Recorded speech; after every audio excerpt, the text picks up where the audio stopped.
Hello everyone, আমি পিউ চলে আসলাম আবারও একটা নতুন ব্লগ নিয়ে। আজকে সকাল সকাল উঠে পড়েছি কারণ একটু অসুবিধা ছিল, পরে বলছি তোমাদেরকে। সকালে উঠেই সব কাজ সেরে ফেলেছি, এখানে উঠান ঝাড় দিয়ে দিয়েছি, আমার চানও হয়ে গেছে। আর দেখো এদিকে কি সুন্দর হাওয়া চালিয়েছে। আর আমি ঘুম থেকে উঠে দেখি ভাইও উঠেনি।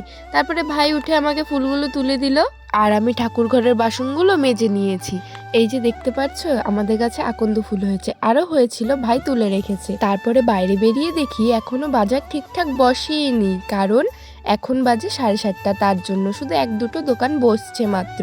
আজকে আমি তাড়াতাড়ি উঠেছি না, তার জন্য দেখছি। আর এদিকে দেখো সব কিছু রেডি হয়ে গেছে। তারপরে আমি পুজোটাও দিয়ে দিয়েছি। আজকে আমি তাড়াতাড়ি উঠেছি কারণ আমার পড়া আছে, আর সারা রাত আমি ঠিক করে ঘুমাতে পারিনি, আমার এত ঘাড়ে ব্যথা করছিল, জানি না হয়তো বালিশের জন্যই। তারপরে মা আমাকে এখানে ম্যাগি বানিয়ে দিল, আর একটু আমাকে টিপে দিচ্ছিল ঘাটটা, যেন একটু ব্যথাটা কমে। তারপরেই আমি পড়তে যাওয়ার জন্য বেরিয়ে পড়েছি। একা একাই যাচ্ছিলাম, আজকে বান্ধবীটা যায়নি তার জন্য। তারপরে পড়া শেষ হয়ে যাওয়ার পরে আমি চলে গিয়েছিলাম মামা বাড়িতে। আর মামা বাড়িতে এসে শুনি আমার ছোট বোনের খুব জ্বর, সকাল থেকে কারোর সাথে ঠিকঠাক কথা বলছে না। তারপরে আমি যাওয়ার পরে দেখো আমাকে একদম সব কিছু বলছে, ওর যে জ্বর ওকে কেউ বলবেই না। তারপরে ওষুধ খেয়েছে, একটু কমেছে।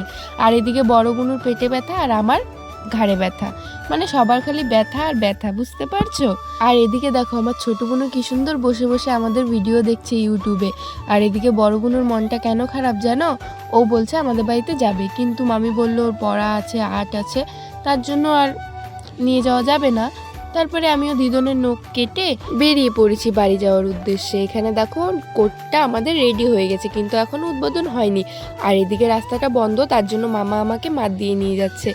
আর ভিডিও করা হয়নি বাড়ি গিয়ে, তার জন্য এতটুকুই ভিডিও করলাম। যদি তোমাদের ভালো লাগে লাইক কমেন্ট শেয়ার করে দেবে। দেখা হচ্ছে পরের ব্লগে। বাই, রাধে রাধে।